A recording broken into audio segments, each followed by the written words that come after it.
Now, going on to the business blunder of the day. You have Ford having a recall of their F-150 trucks, which isn't good since that's the thing Ford is known for since pretty much most of the time that I've been alive.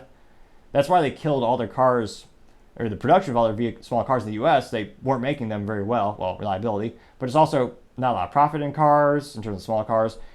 And I should say small. I should say cheap cars. There's some small, expensive cars, sports cars, but on average, Ford was losing money on those vehicles. They weren't making them well, tarnishing the brand because it's less reliable. So they thought, let's stick to what we know. The good old F-150 truck, which is the most successful truck in history in terms of number of units sold.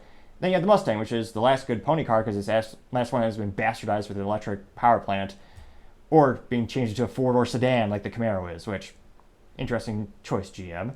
A business blunder in and of itself, some might say. But that's not the topic of today. Today's with the F-150. They're recalling 870,000 units. 870,000. That's an astronomical business blunder for what's supposed to be the most reliable, the best truck in America. And is actually due to a defective parking brake that could inadvertently activate while driving. So it's not a silly recall where people joke that GM had one of the largest recalls in history because the windshield wipers would not work.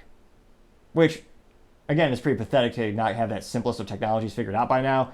But it wasn't a catastrophic, deadly recall unless you're in the rain, perhaps. This affects cars day, night, sunshine, rain, because most people use their brakes, presumably. Some not very well, but people usually like to use their brakes. Now, it looks like this will affect vehicles produced between 2021 and 2023.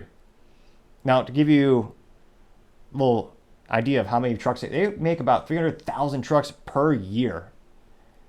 And that's the F-150. The F-Series, they're making more because that includes the F-250, 350, 450, 550, 750, whatever they go up to these days.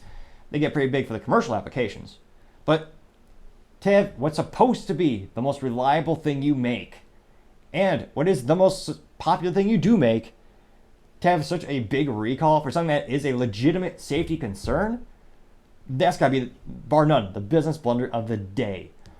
Thank you, everyone, for taking the time to tune in today. We're trying to get to 3,000 subscribers by the end of August, so you can click that button. I'd greatly appreciate it. Also, don't forget to tell your family, tell your friends, tell your coworkers, heck, tell your enemies, tell anyone and everyone. Just stay safe and fight the good fight.